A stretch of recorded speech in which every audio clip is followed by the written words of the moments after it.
Então, boa noite a todos. Vocês estão vendo a tela, 14º caminho Dalet. Alguém pode falar? Estamos vendo sim, mano. Tá perfeito. Então, vamos lá. Muito bem. Esse é o segundo encontro para a gente pensar o 14º caminho, né?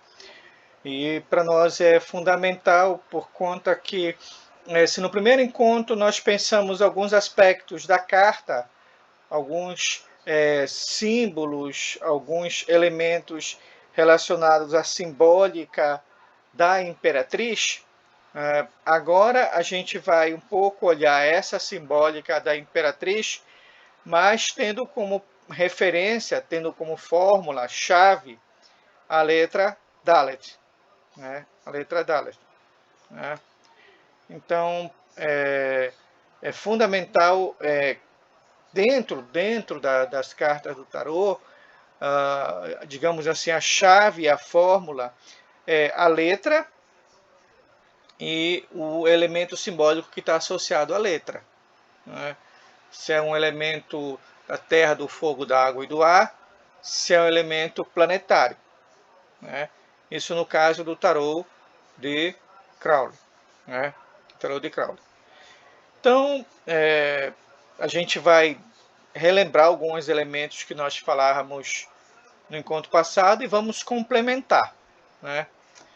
Então, vamos lá, né? Muito bem.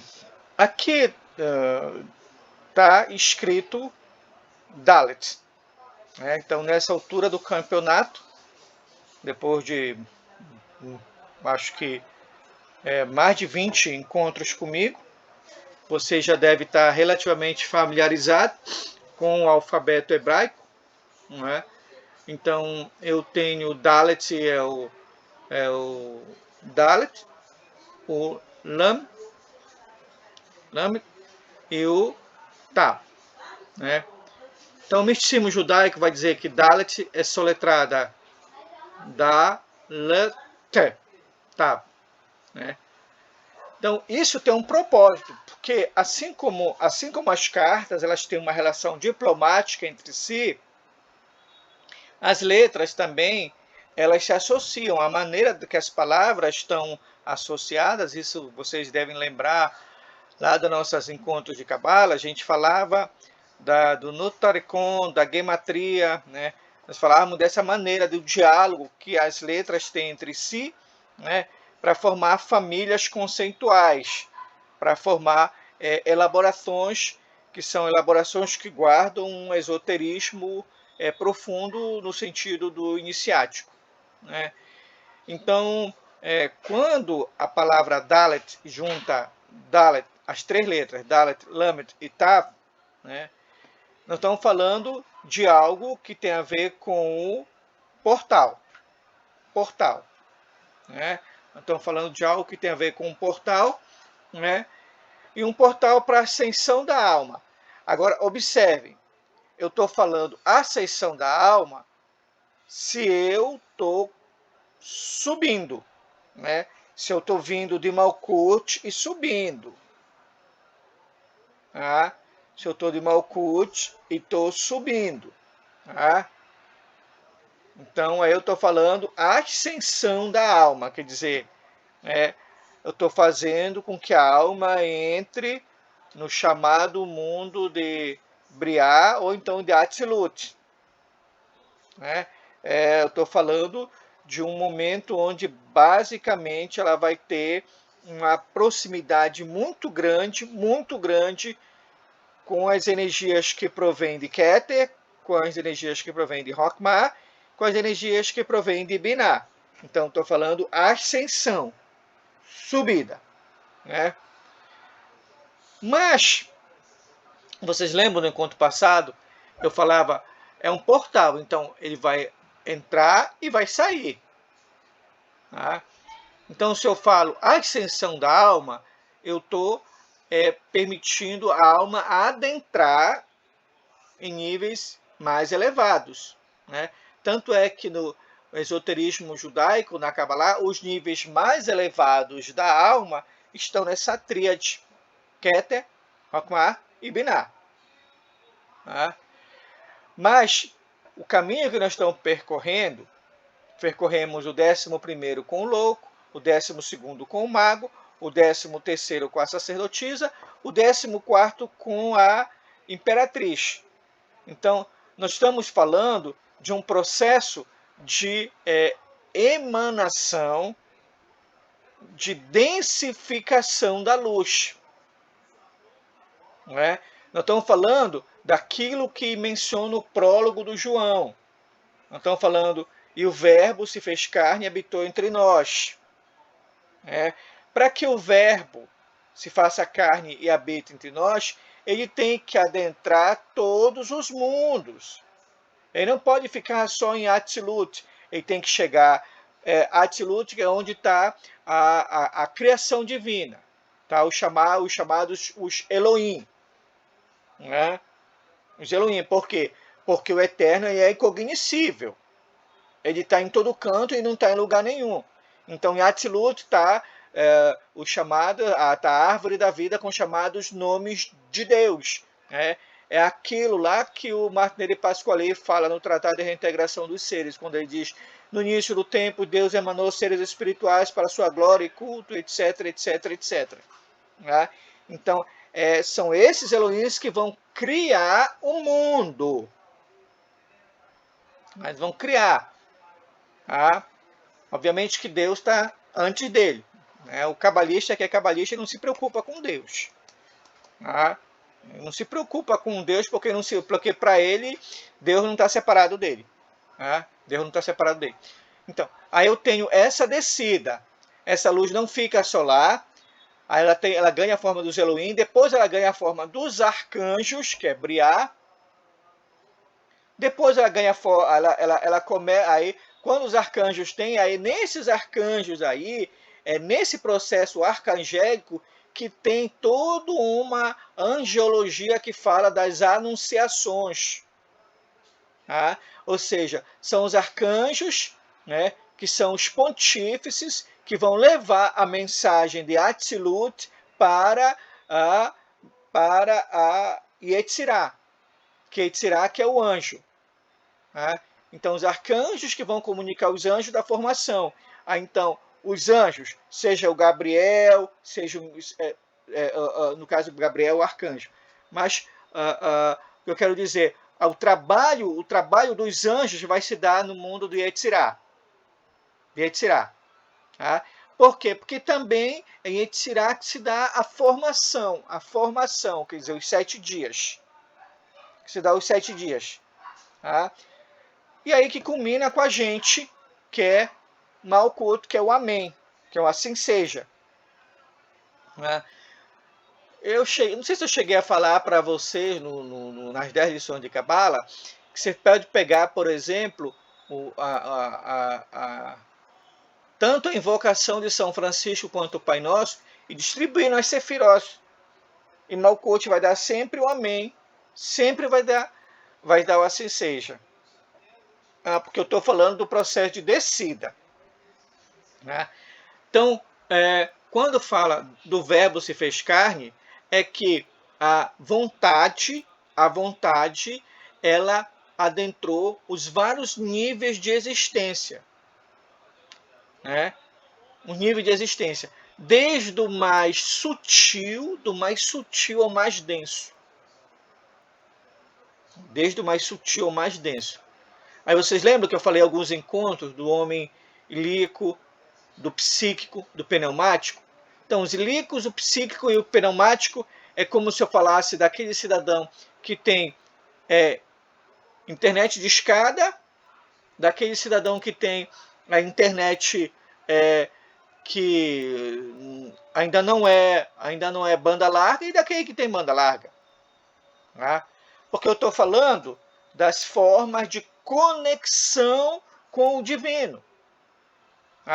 Então o ser ilíaco, a conexão dele com o divino é com os frutos do trabalho. É a turma lá da ética protestante do espírito capitalista, como diz o Max Weber. O trabalho enobrece, o trabalho engrandece. Então, muitas vezes vocês já ouviram falar, quem trabalha, Deus ajuda quem trabalha. Um pouco essa relação. Né? Já o psíquico é aquele que vai frequentar a igreja, porque acredita que Deus está na igreja. E o pneumático não. O pneumático é aquele que acredita que Deus está nele, por nele, através dele. Mas também não está nele, só nele, mas está em todo mundo. Né? Todo mundo. Né? Então, aí que vem justamente essa descida da luz. Né? Da luz. Né? Da luz. Mas, para ter essa descida da luz, é preciso ter uma porta aberta. É preciso bater a porta. Né? Então, vocês sabem muito bem que todas as escolas iniciáticas, né, falo todas, mas até parece que eu conheço todas, mas eu conheço uma boa meia dúzia, eu conheço algumas, né? Então, frequentemente nos rituais iniciáticos tem o momento lá de bater na porta. Frequentemente tem aquele momento lá, um profano bate a porta, alguém bate a porta, alguém está perto do átrio, enfim, alguém está no terror do umbral, sempre tem aquele lá que vai tá próximo. Né? Então, justamente quando ele está próximo da porta, então ele está próximo de adentrar a tríade superior, a uma compressão mais elevada. Tá? Muito bem. Então, qual é a porta que se pede para ele abrir? Né? Ao atravessar a porta do coração para Deus, ou seja, ao abrir a porta dele para Deus, né? Ou seja, eu não tenho mais a ideia de que Deus está fora de mim, está acima de mim,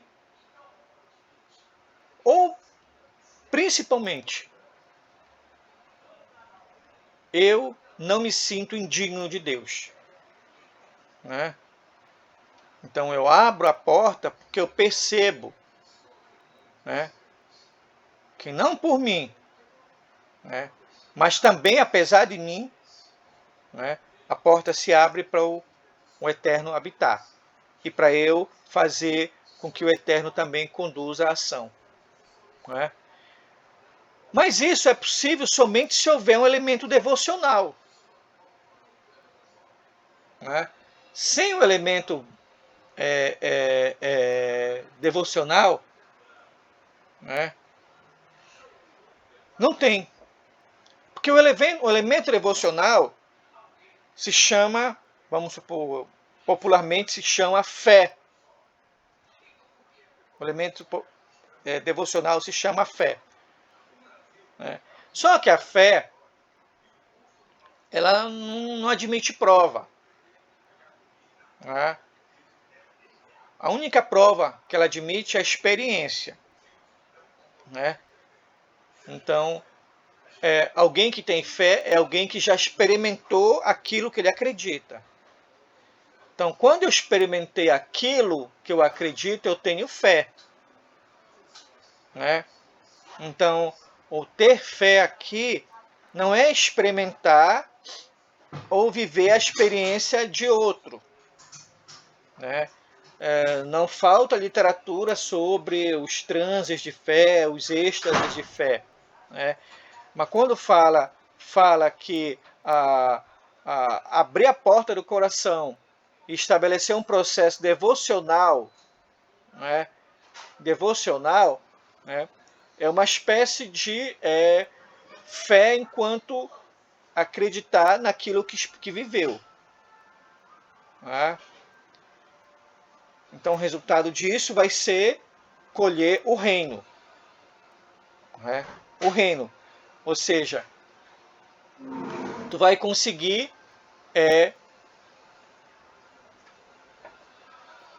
reinar, ou melhor, imperar sobre vários reinos, que é o reino de Asiá, Yetzirah, Briá e Atzilut. Por isso, tu vai ser o imperador. Por isso, tu vai ser a imperatriz. Né? Porque tu conseguiu, num trabalho de entrega, né? Um trabalho de entrega, tu conseguiu fazer com que a porta se abrisse para a circulação daquilo que move o mundo, que é o amor, como nós falávamos no encontro passado. Então é fundamental, dentro da prática iniciática, e o tarô e a cabala são práticas iniciáticas, é fundamental o elemento devocional. As pessoas frequentemente, elas adentram as escolas espirituais, mas elas não estabelecem um conjunto de práticas que sirvam para elas fortalecer os graus de pertencimento, fazer com que a escola entre nelas. Né? Porque a coisa mais fácil do mundo é entrar na escola. Né? O problema é a escola entrar nessa das pessoas. Né? Ou seja, as pessoas começarem a fazer com que a escola integre o seu modo de vida. Tá? Então, isso é fundamental quando a gente fala de Dalit. Porque se tu quer exercer a tua... Se tu quiseres ser o imperador, ou a imperatriz, melhor dizendo, se quiseres ser a imperatriz, se tu quiseres reinar, se assenhorar sobre os vários reinos, é preciso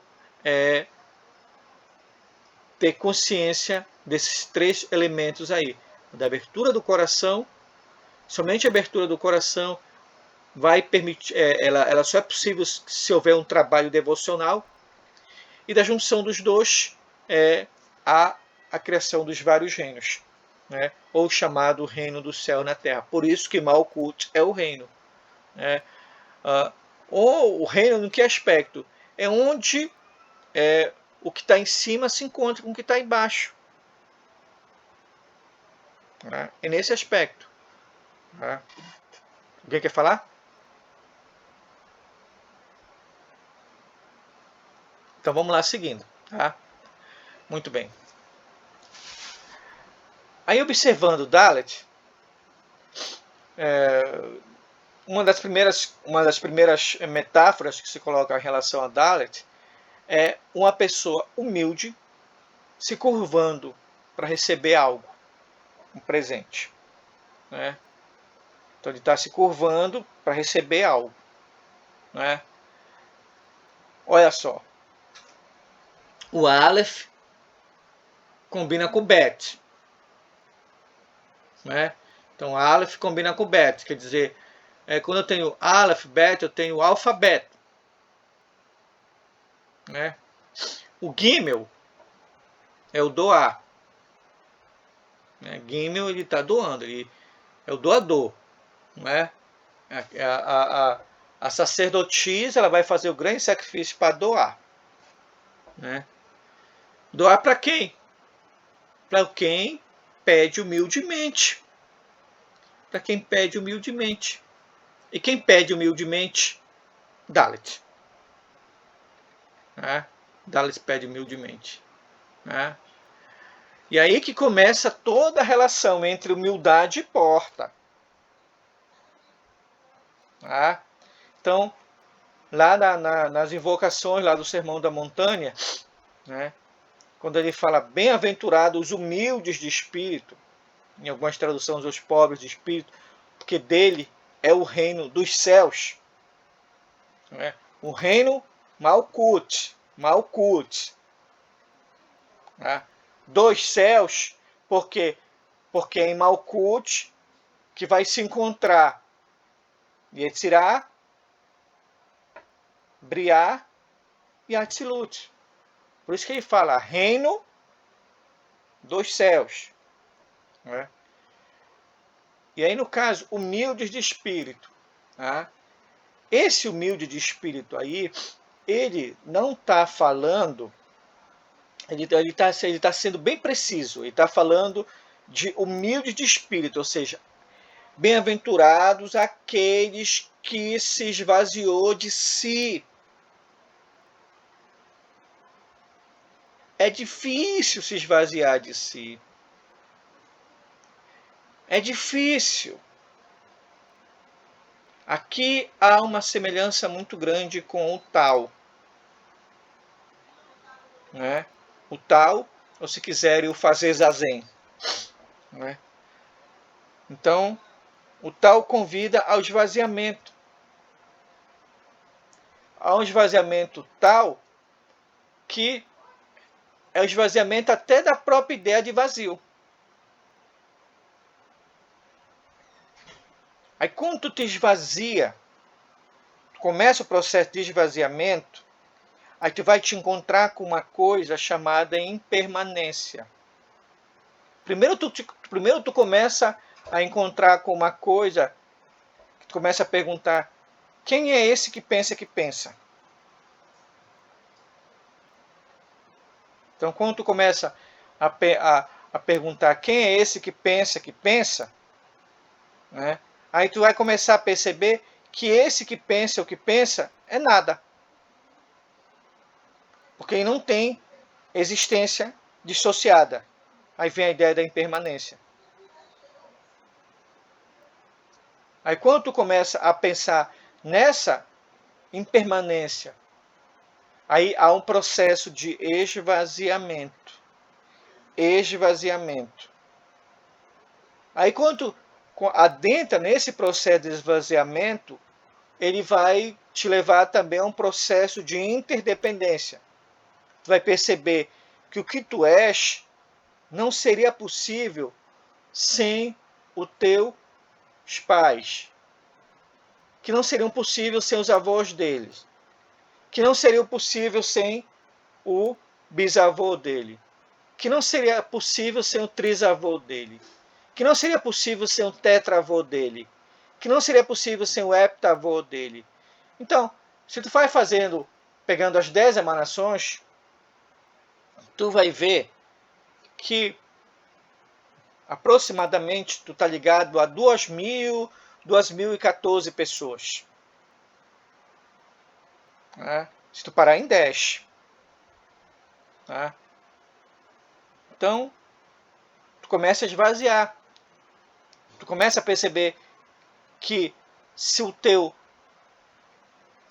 hepta-avô ou heptas-avós não tivesse nascido, tu não teria nascido. Né? Então, tu começa a perceber da história da interdependência. Muito bem.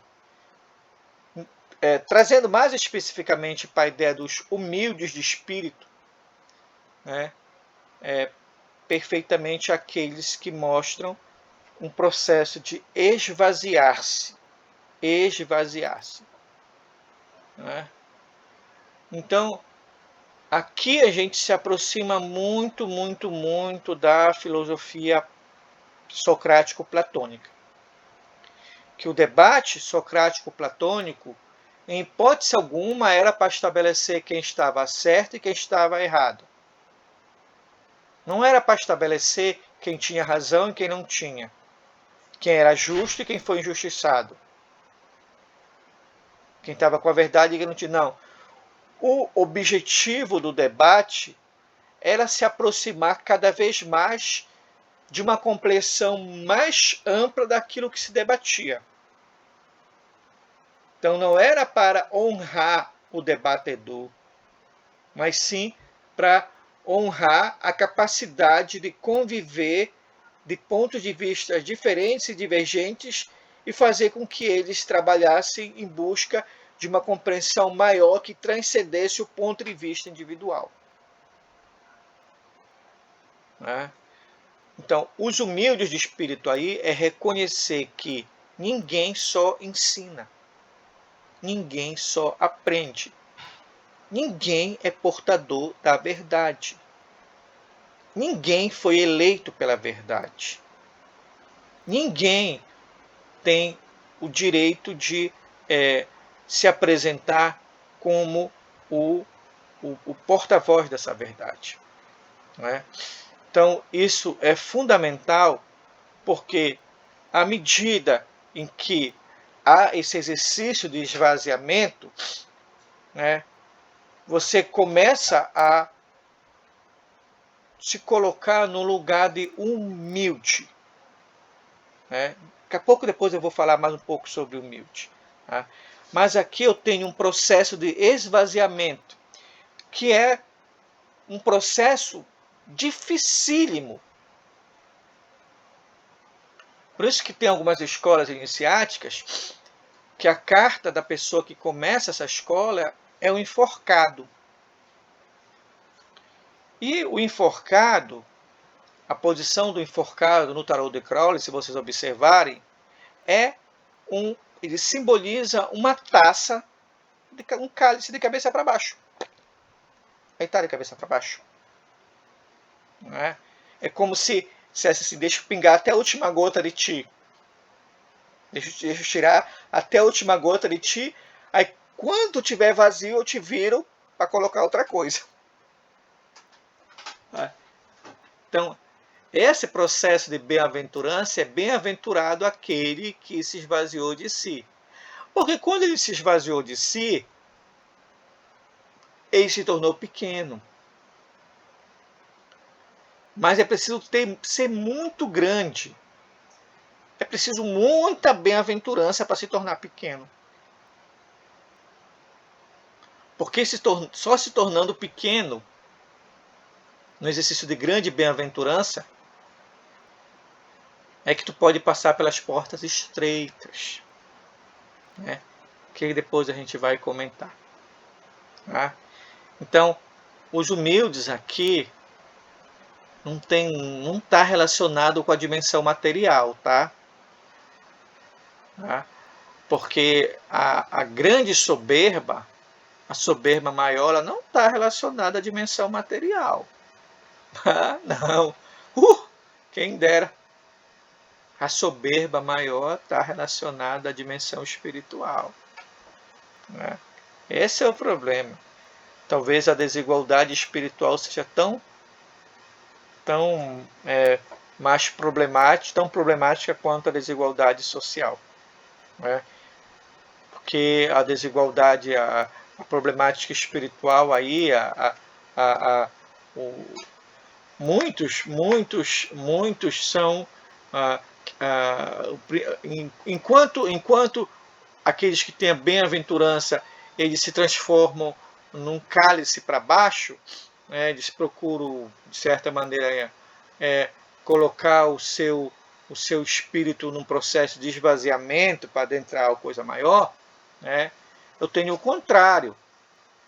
Eu tenho aqueles que são soberbos, aqueles que são os arautos da verdade, aqueles que se proclamam representantes de Deus, se proclamam representantes de tudo que há de mais divino no mundo, né? Como se eles já tivessem algum dia visto Deus. Então, esse é o problema aí que vem o fundamentalismo. Né? Mas vamos seguir. Muito bem. Então, Dalit, ela está relacionada à porta ou portal. Né?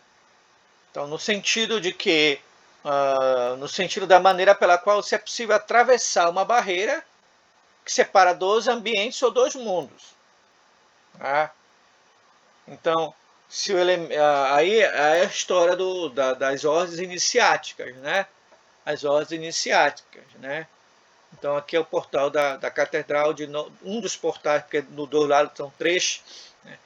Então tem o portal da catedral de Notre Dame, né? E aí eu tenho o exterior e o interior, né? Então há uma incógnita. O interior não sabe o que se passa no exterior. E o exterior não sabe o que se passa no interior. Né? Então, por isso que tem uma escola iniciática que vai dizer... Essa é uma outra fala muito recorrente nas escolas iniciáticas. Né? Que elas vão perguntar se o templo está protegido. Né? Então, só o templo está protegido, né, não significa dizer que a porta está fechada ou que a porta está aberta. Quando fala que o templo está protegido, significa dizer assim, olha, meu amigo, aqui dentro tem bem-aventurados e tem humildes de espírito. Ou seja, alguém que se esvaziou totalmente e que veio aqui para receber algo e para compartilhar algo. Né? Então, nesse aspecto aí do templo fechado e do templo protegido. Né? Quer dizer, o templo esvaziado. Por quê? Porque se alguém vai falar que o templo está protegido, ou seja, o templo está fechado, se o templo está fechado às influências externas, o fato do templo estar fechado às influências externas deve estar harmonicamente relacionado ao fato de que quem está dentro são pessoas de bem-aventurança. Mas geralmente não é isso que acontece. Geralmente não é isso que acontece. Né? Geralmente, o que eu tenho? Eu tenho muitas vezes um exercício de soberba espiritual. Ou seja, muitas vezes quem está dentro dos templos traz para si a condição de que nós fomos eleitos, nós temos a verdade, nós seremos salvos, nós somos conscientes, nós somos os puros, nós somos os certos, nós somos a luz. Então, há um processo assim há um processo como eu posso dizer, de auto-engano muito grande, porque ele adentra, porque ele acredita que ele vai se reabastecer com luz. Aí o esforço dele é tão grande para se abastecer com luz, que depois ele não consegue entender, quando ele sai do templo, quando ele vai para a vida dele, ele não consegue entender por que acontecem as coisas com ele. Ele não consegue entender. Ele não consegue entender por que determinadas situações acontecem com ele. Sabe? A sabedoria popular ela entendeu isso muito bem. A sabedoria popular entendeu isso muito bem. A sabedoria popular fala bem assim: quanto mais eu rezo, mais assombração aparece. Por quê? Porque de fato é isso. Né? Não esqueçam, nós estamos no plano da manifestação de luz e sombra. Aquele que almeja ser só luz vai adoecer. E a doença começa a doença espiritual. Porque como o mestre falou, ninguém é só bom. Ninguém é bom. Quem é bom é o Pai. E também ninguém é mau. Bom e mal não são conceitos espirituais, são conceitos morais. Então, quando tu traz para ti a ideia de que tu tens a verdade, então tu vai ter que dizer quem é que tem a mentira. Quando tu traz para ti a condição de que tu tens a luz, tu vai ter que dizer então quem é que tem a escuridão.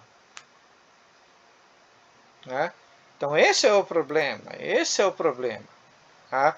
Da não compreensão esotérica do que é que significa a porta. Do que é que significa os humildes de espírito, aqueles que sejam capazes de passar pela porta. Né? De passar pela porta. Né? E aí, Dalet a porta, porque ela, digamos assim, é a grande porta, né? Porque Dalet está acima do abismo, né? E porque Dalet é a que vai, digamos assim, dar origem à primeira figura, né? A primeira tríade, que a partir de qual vai se emanar tudo. Vai se emanar tudo. Né? Mas é uma tríade com jeito de quaternário. É um negócio muito interessante que nós falávamos no encontro passado. É uma tríade com jeito de quaternário. Né? Por quê? Porque o louco é o 0, o mago é o 1, a sacerdotisa é o 2 e a imperatriz é o 3, mas é um 3 com jeito de 4. Por quê? Porque um 3 com jeito de amém assim seja. Quer dizer, agora eu posso criar. Por isso que ela rima muito com a figura da lua, digamos assim. Também como a sacerdotisa. Né? Como a sacerdotisa. Né? Então eu estou diante de uma porta. Né? Peçam e será dado. Busquem e encontrarão. Batam e a porta será aberta. Pois todo o que pede, recebe. E o que busca, encontra. E aquele que bate, a porta será aberta. Aí, Mateus está falando da experiência espiritual. Ele está falando, se lembra o encontro de Cabala que nós falávamos do Templo de Salomão, comparávamos o Templo de Salomão aos vários níveis, aos vários mundos da Cabala? Né? Então, quando ele fala bater, né? O primeiro ele diz pede e bate. Né? Pede que tu vai encontrar. Né? Quando ele fala pede, né? Ele está dizendo assim, seja humilde. Porque pedir significa dizer, eu não tenho. Eu não tenho. Não é? Pedir. Então significa mostrar a condição de humildade. Né? Então, quando tu bate, quando tu pede, né, tu reconhece essa condição. E quando tu bate a porta, o que é que tu está dizendo? Tu está dizendo, eu gostaria de uma compreensão maior do que eu tenho. Bater a porta, caríssimos, quer dizer rasgar o véu.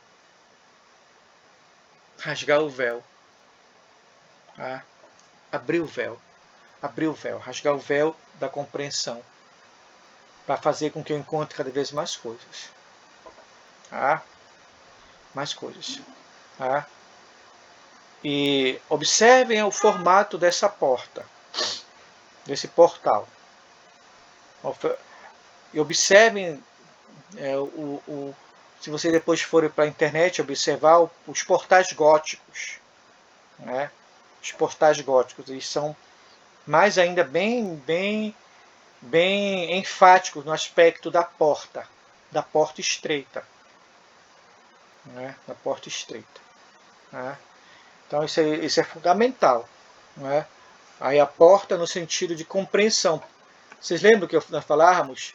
Né? Ela é porta por quê? Porque ela leva à ascensão da alma.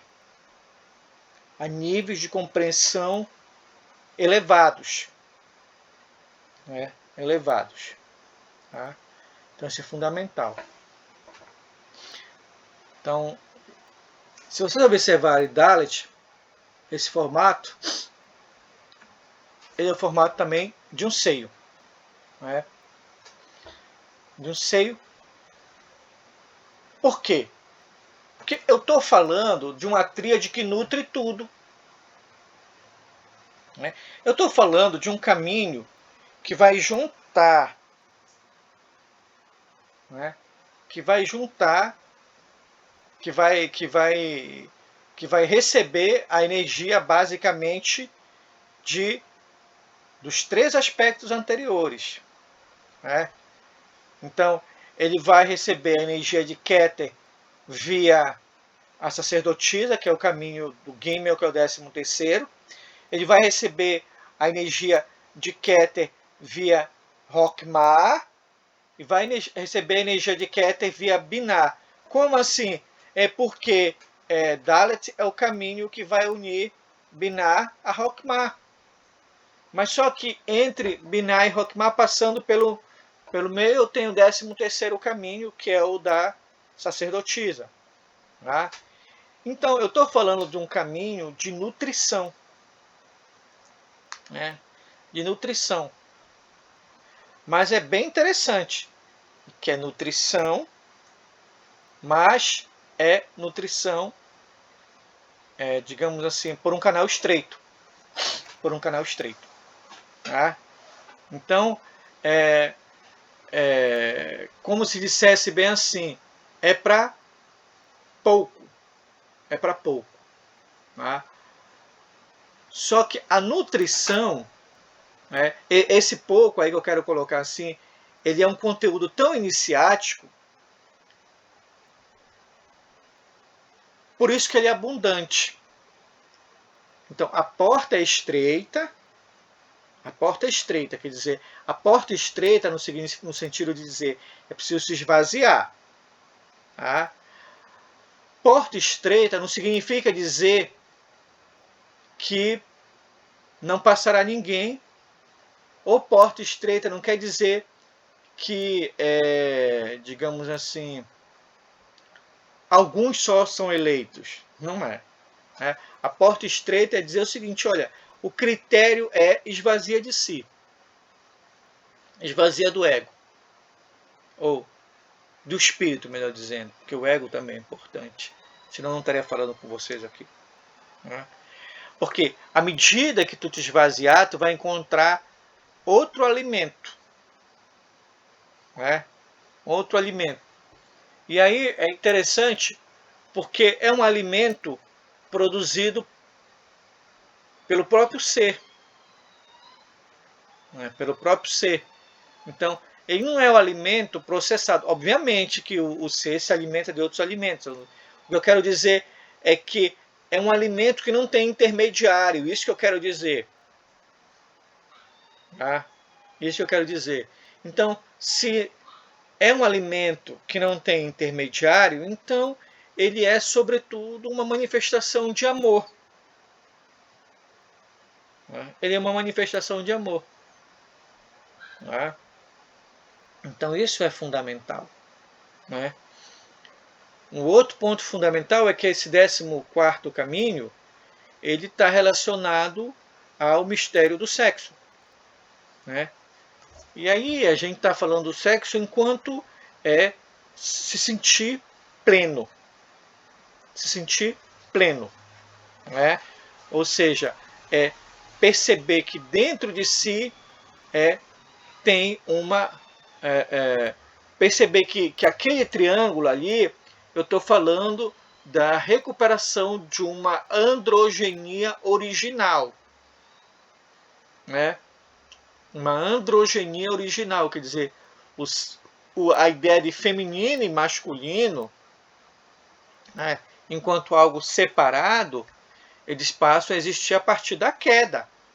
Porque até o momento enquanto o Eterno fez o homem à sua imagem e semelhança e macho ou fêmea o fez, ele estava dizendo, ele o fez inteiro. Ele o fez inteiro. Então, quando ele fala que esse caminho aí, ele fala do sexo, então ele está falando da busca da androgenia original. Ele não está falando de algo relacionado a masculino e feminino.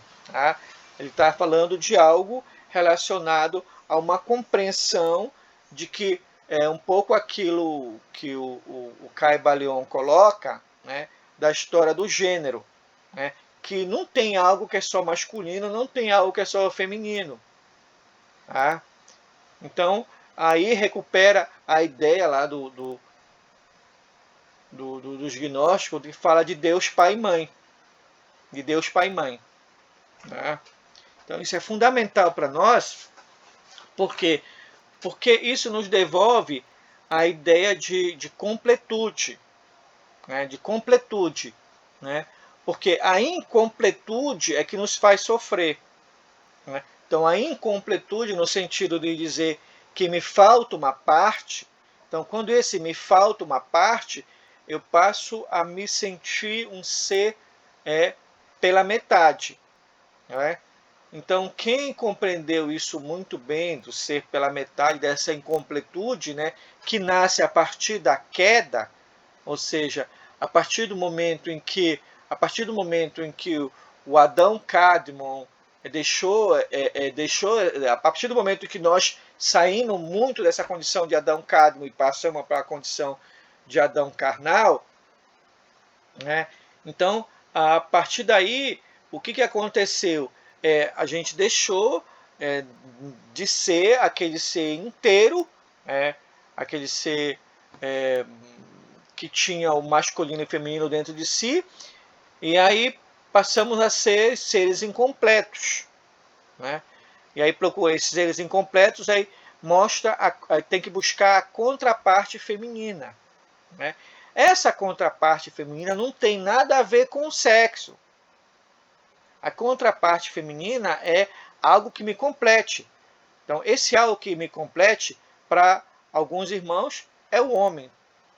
Para alguns irmãos, é a mulher. Então, aí eu tenho homem, homem, mulher, mulher, homem, mulher. Tá? Porque nós estamos falando de completar almas. Nós não estamos falando de acasalamento. Nós não estamos falando disso. Nós estamos falando de completude de alma. Nós estamos falando de, de, de, de percepção de alma. Tá? Não estamos falando de percepção sexual. Por isso que ele fala da iluminação e com ela a imortalidade. Né? A imortalidade, porque eu passo a enxergar quem eu sou. Então, quando é que eu enxergo quem eu sou? Quando eu consigo encontrar, como diz o Renato Russo, a outra metade. Né? Então, quando ele diz, quando não estou aqui, sinto falta de mim mesmo. Né? Então, quando ele fala que já se acostumou, as 7 cidades lá, que é uma tradução que o Renato Russo faz lá do Timeu, né? Do Timeu, do Platão. Lá, do Timeu. Né? Então, isso é fundamental. Né? Então, de certa maneira, o que cabalisticamente a gente chama de, pelo menos é o que eu compreendo, cabalisticamente o que a gente chama de magia sexual é a compreensão de que nós temos que nos tornar inteiros. Né? Inteiros. O inteiro é admitir que dentro de nós tem luz e sombra, e igualmente admitir que dentro de nós tem o masculino e o feminino. Tem o masculino e feminino, nesse aspecto daí. Né?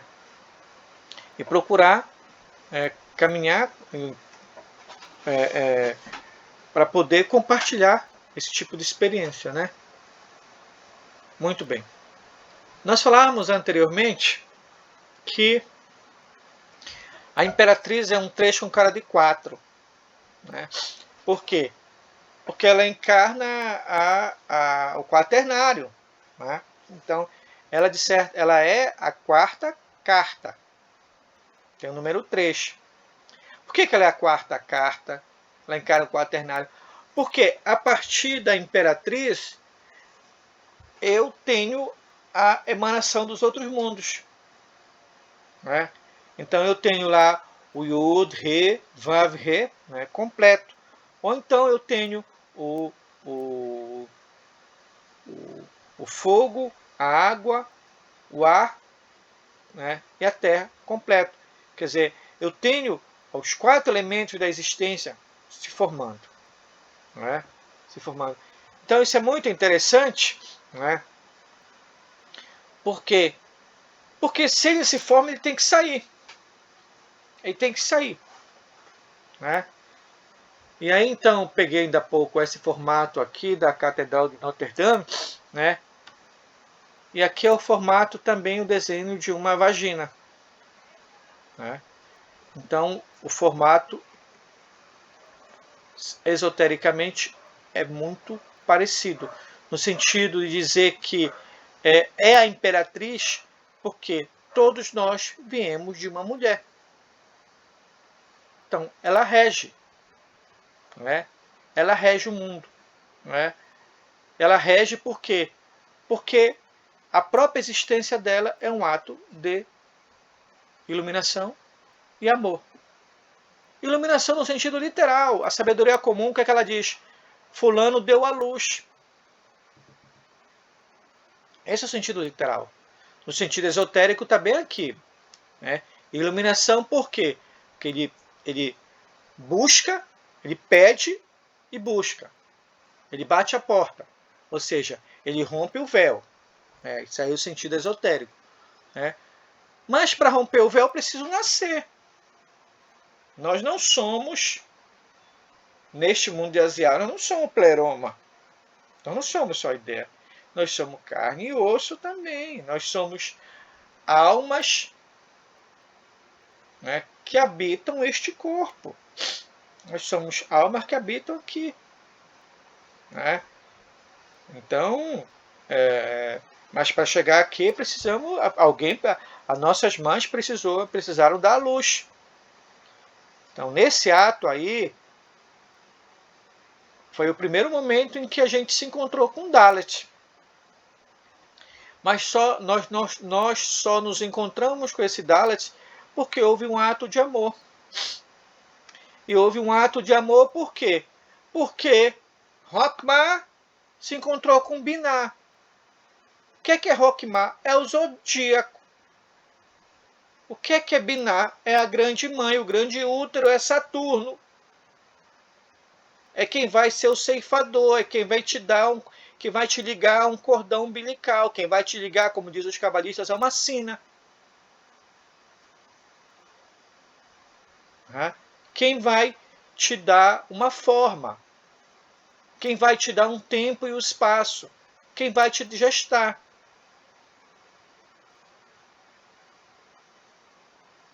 Então eu tenho.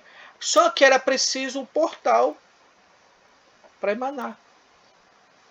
Aí quem faz esse portal é a Imperatriz.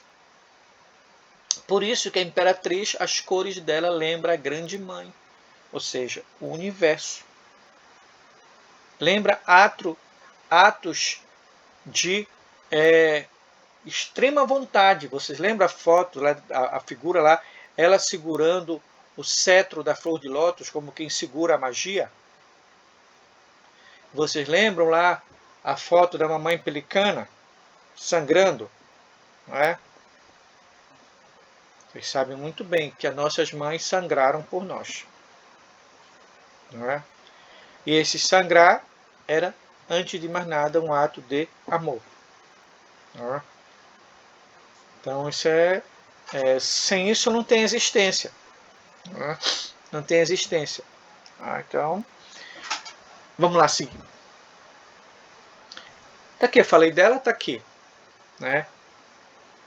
Então, a nossa Imperatriz é uma das mais belas cartas, né? As mais belas, né? Então, essa carta aqui, ela tem muito a presença do elemento Lua, do crescente, tanto do crescente quanto do minguante, né? Porque do ponto de vista dos planetas, a Lua está mais próximo de nós, e a Lua, para os iniciados, a Lua ensina uma coisa muito bacana.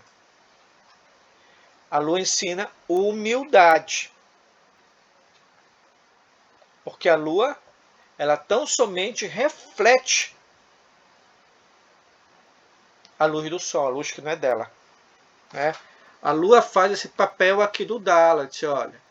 Ela se curva e pede. Ela se curva e pede. Né? Então, o iniciado que entende isso, ele avança no processo, ele consegue sempre bater a porta e ir. Porque ele consegue entender que o trabalho do magista ele só começa na Lua. Ou melhor, ele começa no caminho 32, que é o caminho do mundo, que vai de Malkuth para Yesod. Mas a Lua, é na Lua que é o exercício de humildade. Porque na Lua que está o ego. Então, se tu não esvaziar ali, tu vira lunático, né? Tu vira lunático, né? Aí começam os vícios de Exódio, que a gente vai chegar lá quando chegar nesse caminho. Tá? Mas isso é muito importante por conta lá de João, né?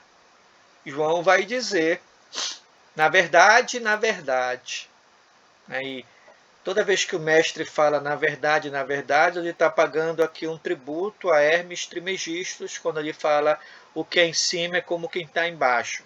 Por isso que geralmente, sobretudo no Evangelho de João, ele fala na verdade, várias vezes, na verdade. Ele podia só ter escrito na verdade. Ele tinha escrito na verdade vos digo. Mas se ele escrevesse só na verdade vos digo, ele não estaria fazendo jus ao que o Pai Nosso fala, assim na terra como no céu. Ou não estaria fazendo jus à tábua das esmeraldas do Hermes Trismegisto. Então, por isso que em João, que é o evangelho iniciático, ele vai dizer, na verdade, vos digo que aquele que não entra pela porta, no curral das ovelhas, mas sobe outra porta, é o ladrão e o salteador. Né? Ou seja, aquele que não passou por o processo iniciático, não viveu a experiência iniciática, aquele que se empanturrou de cultura livresca, aquele que se besuntou de óleos iniciáticos, que se adornou com paramentos, né, que se fez aparentemente um iniciado, esse é o ladrão. Porque esse vai arrebentar com as ovelhas. Porque esse vai parecer justo, vai parecer brilhante, vai parecer honesto, vai parecer o profeta, vai parecer o redentor, vai parecer tudo. Mas ele é um ladrão. Ele veio saquear o espírito. Ele veio aprisionar as almas. Ele veio se banquetear. Banquetear da dor alheia. Tá? Nesse aspecto aí. Tá?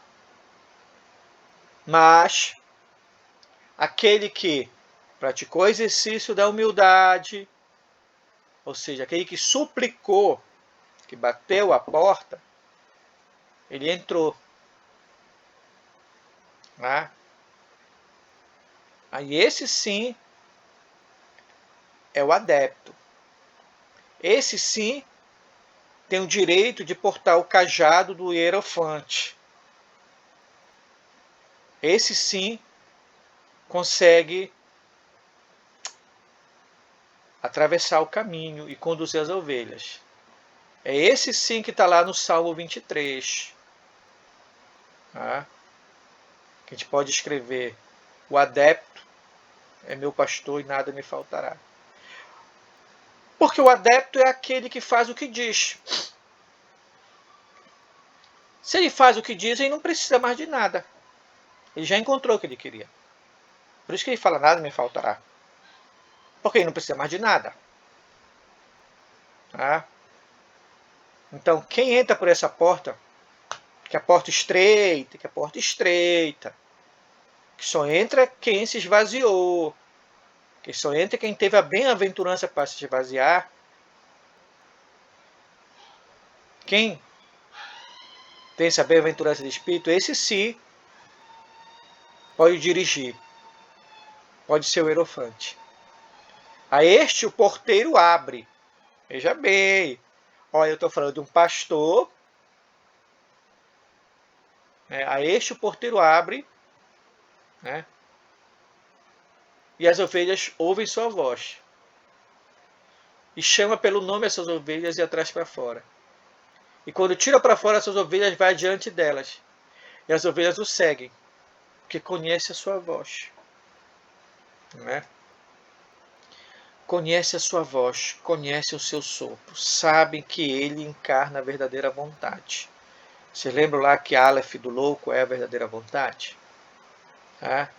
Então, vocês lembram que o mago é aquele que equilibra os 5 elementos, então é aquele que é capaz de abrir a porteira?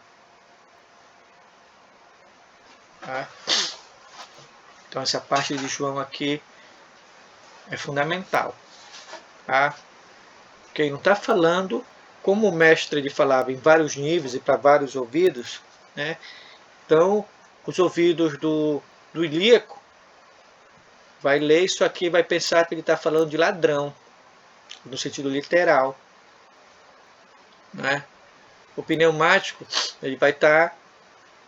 O pneumático já, o psíquico, vai ler isso aqui e vai pensar que ele está falando de atributo moral. Mas o pneumático não. O pneumático vai ler e vai dizer, não, ele está falando dos embusteiros, dos mercadores da fé, dos imitadores de Cristo, de Buda, de Maomé, de profetas, daqueles que se vestiram com trajes brilhosos. Né? Isso daí. Né? Então aqui nessa passagem, porque eu estou falando da imperatriz, né, eu tenho muito bem relacionado as coisas, o que é esotérico, o que é de dentro e o que é de fora. Porque eu estou falando de porta. Não é? Então eu estou falando daquilo que é esotérico e exotérico, do tempo interior e do tempo exterior, da experiência espiritual e da imitação, dos adeptos e dos leitores. Estou falando da iniciação e do ritual. São duas coisas diferentes. Né?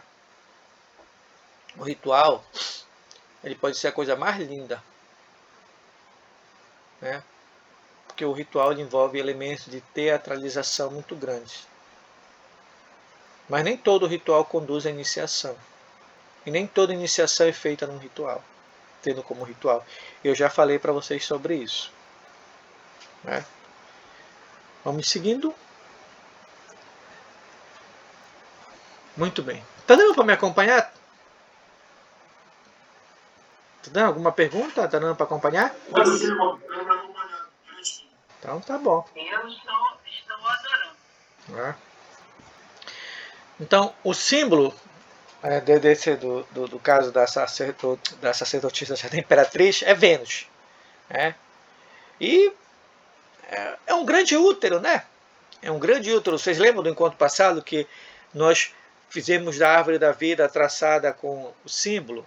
Agora a gente está pegando ela como um útero. Né? Um útero. Tá? Aí eu peguei embaixo uma figura representando o útero. Né? Útero. Né? Então, para dizer bem assim, olha, é aqui que as coisas acontecem. É aqui que o ato de iluminação e amor acontece. Né? Por quê? Porque eu estou falando de um caminho que está acima do abismo. Estou falando de um ato que é de profunda luz e amor. Né? Então é o grande útero. Lá que o universo se gestou. O universo, quer dizer, os outros mundos. Né? É o caminho da imperatriz. Todos nós passamos pelo portal de Dalat. Assim somos concebidos, assim que somos concebidos nesse mundo. Passamos novamente quando nascemos e ultrapassamos esse portal várias vezes em nossa vida. Todas as vezes que adentramos a uma fase mais avançada de nossos estudos. Eu falo estudo espiritual, não estou falando estudo enciclopédico. Tá?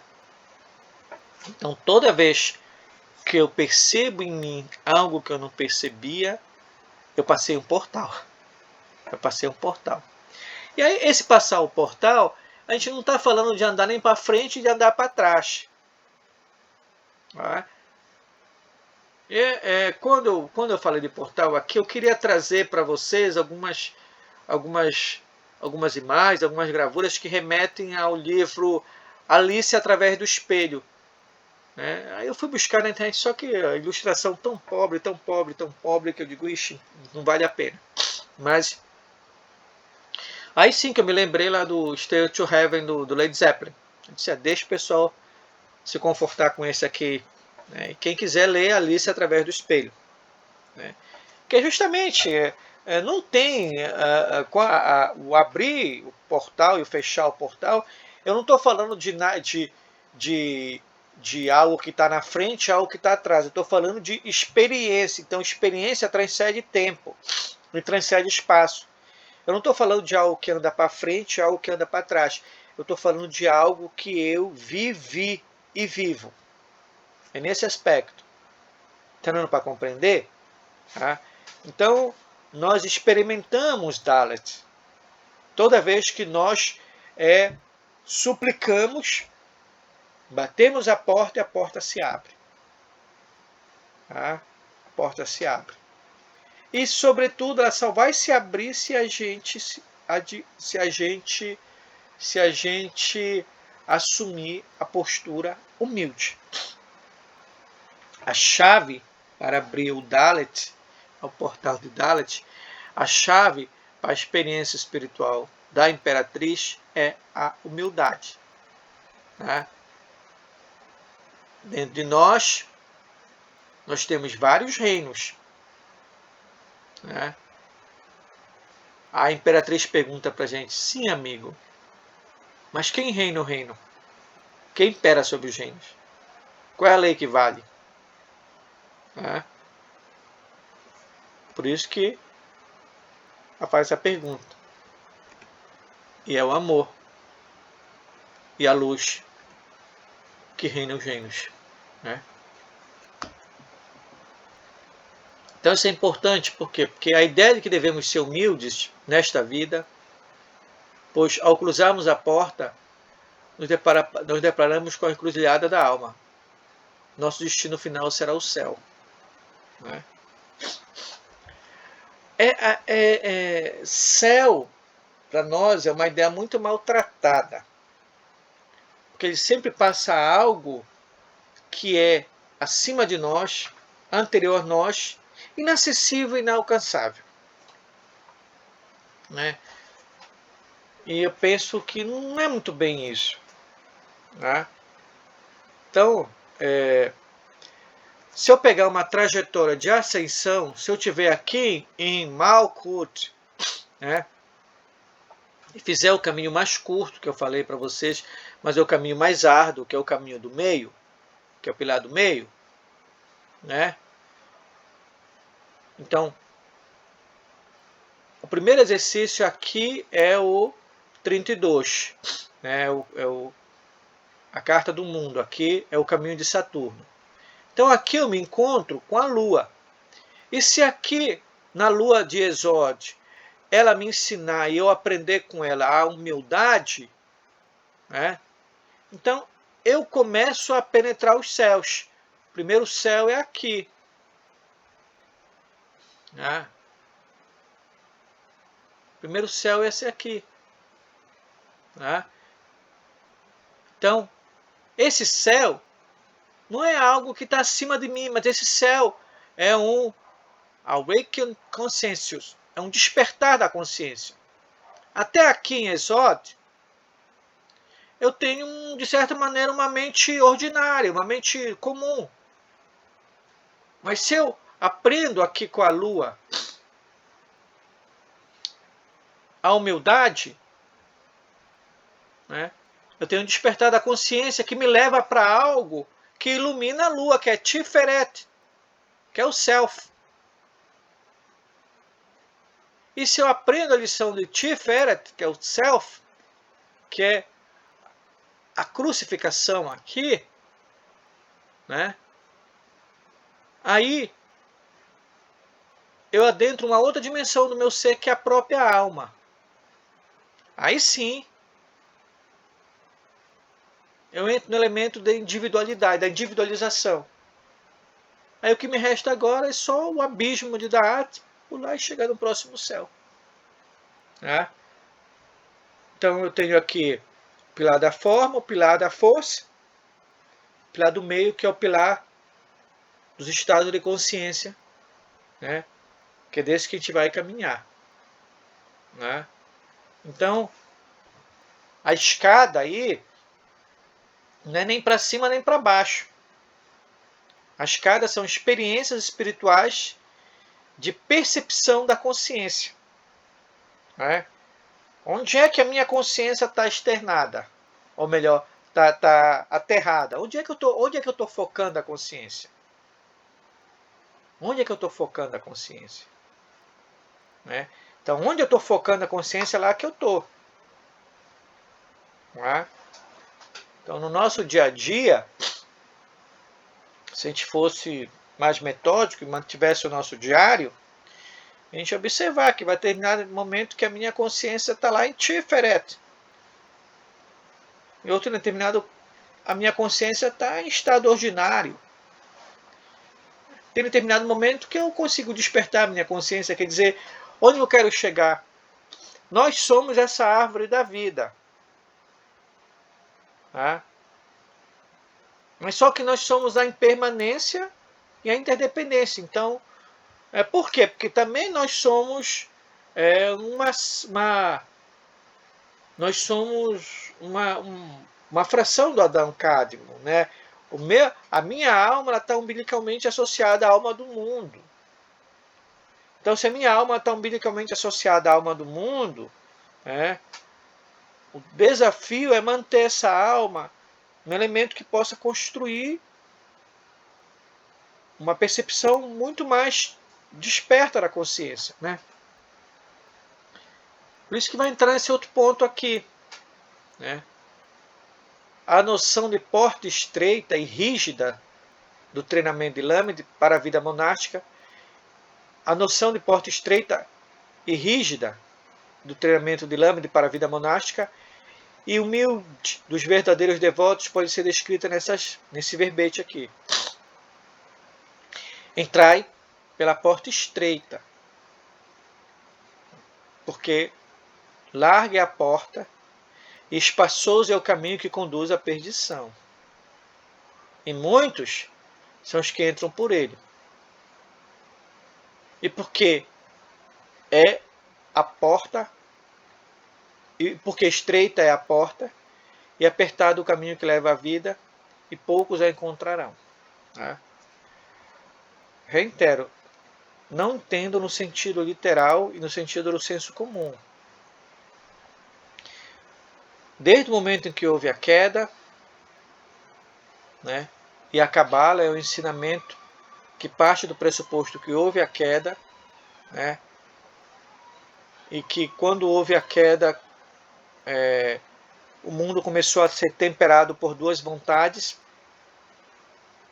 e essas duas vontades elas alimentam a luz e a escuridão, e essas duas vontades estão no coração do ser humano, né, e aí cabe ao ser humano encontrar o caminho do meio para fazer com que ele equilibre essas duas vontades e ele consiga voltar. Tá? Ele consiga voltar. Então, quando fala conduz à perdição, eu não estou falando de nada que signifique devassidão, nada que signifique. Eu tô falando, dizer o seguinte: olha, meu amigo, tem uma porta. Mas ao mesmo tempo, tem uma porta estreita, que é aquela que exige a fórmula dela, a chave dela é que tu seja humilde de espírito. E exige uma porta larga. Essa porta larga.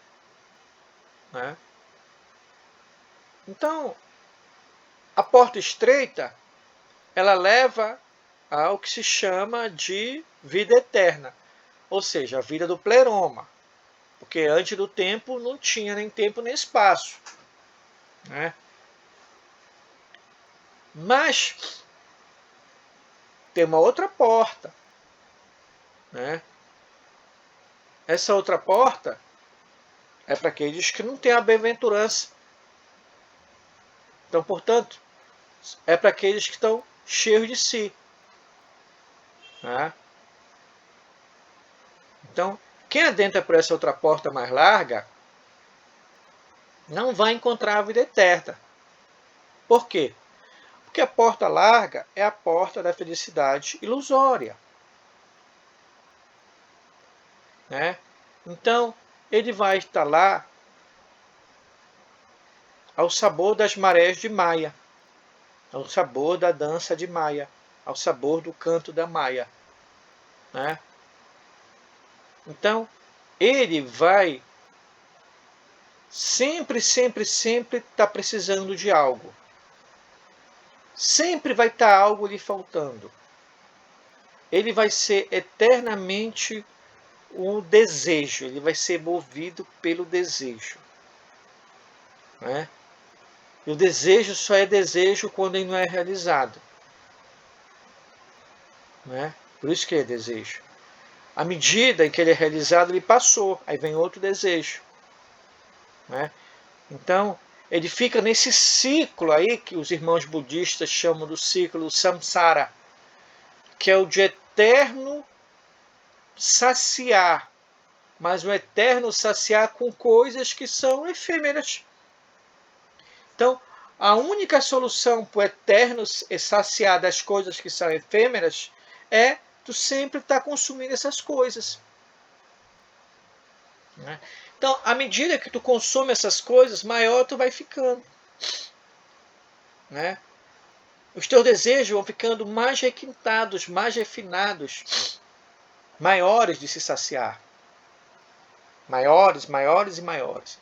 Aí a porta tem que ser cada vez mais larga, mais larga, mais larga.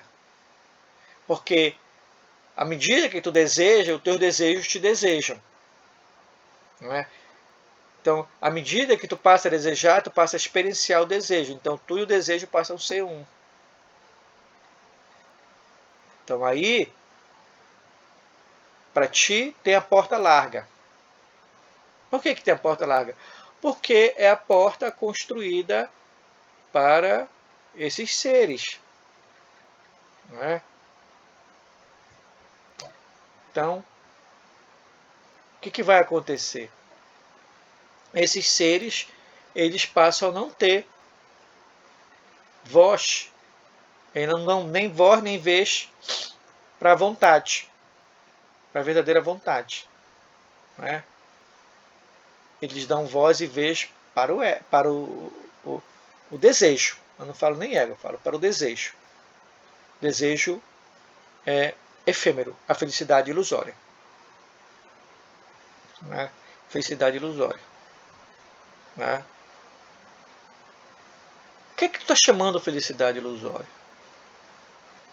Né?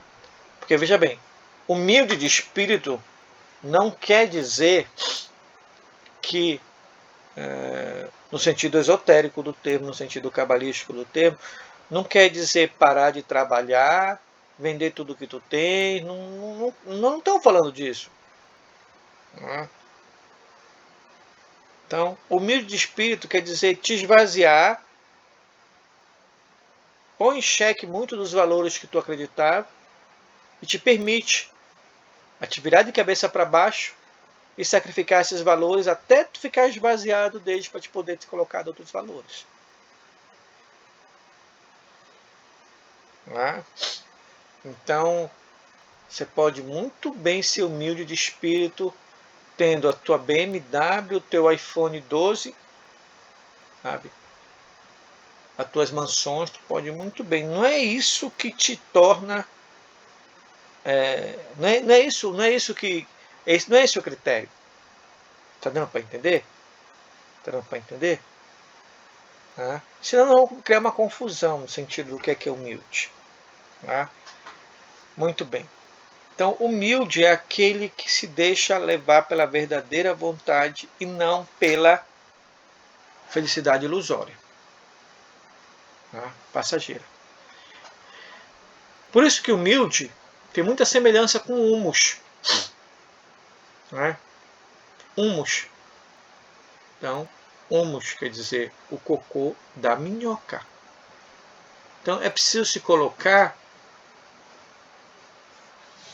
numa condição de extrema insignificância. Porque é somente nessa condição que algo novo pode nascer. Como se trata de algo de humildade, como se trata de algo que trabalha na sabedoria, então é algo que vai trabalhar em silêncio. Né? Então, o botão da rosa não avisa quando ele vai aparecer. Nem a rosa avisa quando ela vai se abrir. Né? Não avisa. Né? No ato da fecundação, o espermatozoide não diz, eu vou ganhar.